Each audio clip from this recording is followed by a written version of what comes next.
آپ ناچتے رہیں، ٹپتے رہیں، راتوں کو جاگ کے پھونڈیاں کرتے رہیں، جو مرضی کرتے رہیں، عورتوں کو دیکھتے رہیں، گانے کو سنتے رہیں، ادھر گانوں کی تھاپ پہ ڈانس کرتے رہیں، حضور علیہ الصلوۃ والسلام کو کوئی فائدہ نہیں اس چیز کا، نہ حضور کو آپ کی فکر ہے، بلکہ آپ پہ افسوس کیا جا سکتا ہے، آپ کی گندی اور آلودہ ذہنیت کو اس پر ملامت کی جا سکتی ہے کہ آپ نے بجائے نماز پڑھنے کے، بجائے روزہ رکھنے کے، یہ دیکھیں نبی کریم کی اگر آپ کو تعلیمات پتہ ہوں تو حضور ہر پیر کو، کیونکہ حضور نبی کریم صلی اللہ علیہ وسلم پیر والے دن پیدا ہوئے تھے تو پیر کو روزہ رکھتے تھے، ہر پیر کو، یعنی ہر 8ویں دن میں، اور آپ لوگوں کو تو جو فرض روزے ہیں وہ نہیں رکھے جاتے، یہ تو حضور کی محبت میں رکھنے والا روزہ ہے۔ آپ اگر عاشق رسول ہوتے تو روزہ رکھتے، نماز پڑھتے، دین کی خدمت کرتے، اپنے چہرے کو سنت سے سجاتے، اپنے عمل کو سنت سے ثابت کرتے،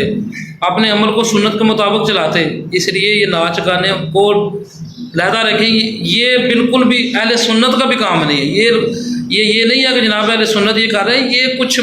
طبقہ ہے جو بدنام کر رہا ہے اہل سنت کو بھی اور عاشقان رسول کو بھی بدنام کر رہا ہے، کیونکہ وہ اپنے اندر کی گندی ذہنیت کو اس طرح کے کام کر کے چھپانا چاہ رہا ہے۔ تو اللہ تعالیٰ سے دعا ہے اللہ تعالیٰ ہمیں اس طرح کے کسی بھی کام کرنے سے محفوظ رکھے جس سے نبی کریم صلی اللہ علیہ وسلم ناراض ہوں اور اللہ تعالیٰ ناراض ہو۔ آمین۔